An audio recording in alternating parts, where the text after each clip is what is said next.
नमस्कार बंधुगण मु सागर कलाकार सागर संगम एस्ट्रोलॉजी ज्योतिष ज्ञान एंड कर्म चैनल को आपण मानकु स्वागत जनाउछि। आज आम आलोचना करने को जाउछु एक अत्यंत गुरुत्वपूर्ण ज्योतिषीय घटना विषय रे। 27 जुलाई 2026 ठारू शनि मीन राशि रे बकरी होइछंती। शनि 11 डिसेम्बर 2026 पर्यंत बकरी रहिबे। एही प्राय 4.5 मासर समय अनेक राशि व्यक्ति जीवन में कर्मफल दायित्व धैर्य एवं जीवनर बड़ बड़ निष्पत्ति को प्रभावित करें। शनिदेव को न्यायर देवता एवं कर्मफल दाता बोली कहा जाए। से कहा प्रति अन्याय करती नहीं बरं प्रत्येक व्यक्ति को तांको कर्म अनुजाई फल प्रदान करती। जेतेबेले शनि बकरी होती सेतेबेले बाह्य परिवर्तन ठारू अधिक आभ्यंतरीण परिवर्तन देखा देता। अटकी थिबा काम पुणी थरे सामना को आसीपारे, पुराणा कर्मर हिसाब मिल पारे एवं जीवन आमको नुआ शिक्षा दे थाए। मीन राशि रे शनि जेहेतु बकरी रोचंती, मीन राशि होची आध्यात्मिकता करुणा भावना एवं अंतर्ज्ञानर राशि। तेणु यही समय रे अनेक लोक निज जीवन को गभीर भाव में बुझिबार सुजोग पाइबे। कहार चाकरी परिवर्तन आसीपारे, कहार व्यवसाय रे नुआ योजना तैयारी हो पारे, कहार संपर्क रे परीक्षा हो पारे, आउ कहार आर्थिक स्थिति रे सतर्कतार आवश्यक भी रही पारे। किंतु मन रखंतु शनि केबे अनावश्यक कष्ट दियंती नहीं।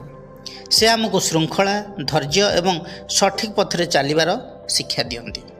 एही वीडियो माध्यम आमे जानिबा जे शनिकर एही वक्रगति 12टी राशि उपरे किपरि प्रभाव पकाइबो, केउं राशि सतर्क रहिबा दरकार एवं केउं राशि पई नुआ सुजोग आसीबो एवं शनिदेवଙ୍କ पई केउं सरल उपाय अनुसरण करबा उचित से विषय जानिबा। तेणु भिडियोटी को शेष पर्यंत निश्चय देखंतु, कारण आपणकर राशि संबंधी एमिति किछि महत्वपूर्ण सूचना रही जहाँ आसंता किछि मास पई आपणको सठिक दिग देखै पारे। तेबे चलंतु आरंभ करिबा आजिर ही विशेष आलोचना। प्रथम भाग रे आमे मेष वृष मिथुन राशि विषय आलोचना करथिलु। आज आलोचना करिबा कर्कट सिंह एवं कन्या राशि विषय रे। तेबे आसंतु जानिबा। कर्कट राशि कालपुरुषर चतुर्थ राशि, जल तत्वर राशि। शनि आपणकर राशि को सप्तम एवं अष्टम भावर अधिपति अछंती बकरी होगी नवम रे। 138 दिन पर्यंत शनि बकरी रहिबे। आपणक जीवन रे श्रृंखला एवं दायित्व बढ़ेबे। एही समय रे आपणको अनेक निष्पत्ति भावी चिंती नेबाकू पड़िबो। हठात कौनसी काम करिया परिवर्ते योजनाबद्ध भाव में आगक बढ़ंतु। चाकरी क्षेत्र में कामर चाप बढ़ी पारे। उच्च अधिकारी आपणको काम को नजर रे रखि पारंती। हार्डवर्क डिसिप्लिन काम रे डेडिकेशन आपन को सम्मान देव। व्यवसाय रे पुराना ग्राहकों सह जोगाजोग बढ़ांतु। न्यू इन्वेस्टमेंट किंबा लोन नेबा पूर्वरु दुई थर भावंतु। अटकी थिबा धन धीरे धीरे फेरिबार संभावना अछि। परिवार रे वयोज्येष्ठ व्यक्ति स्वास्थ्य को नहीं चिंता रही पारे। प्रेम संपर्क रे धैर्य रखंतु। रागरे कौनसी निष्पत्ति नियंतु नहीं। विवाहित जीवन रे परस्पर को सहयोग करंतु। संपर्क दृढ़ करिबारे आपणको भूमिका अधिक रहिबा दरकार। स्वास्थ्य दृष्टि जदि देखिबा stomach issue, digestive issue, liver infection, mental stress, शरीर रे फैट जमी पारे। पाद हाथ गोड़ घोड़ाबिंधा एवं अंटा बैक पेन मध्य हो पारे। तेणु शरीर प्रति ध्यान देवा दरकार। कर्कट राशि व्यक्तिविशेष माने शनिंकर अशुभत्व को ह्रास करने प्रतिकार कौन करिबा आसंतु जानिबा। शनिवार दिन पिपल गछ मूल सोरिष तेल दीप जलांतु।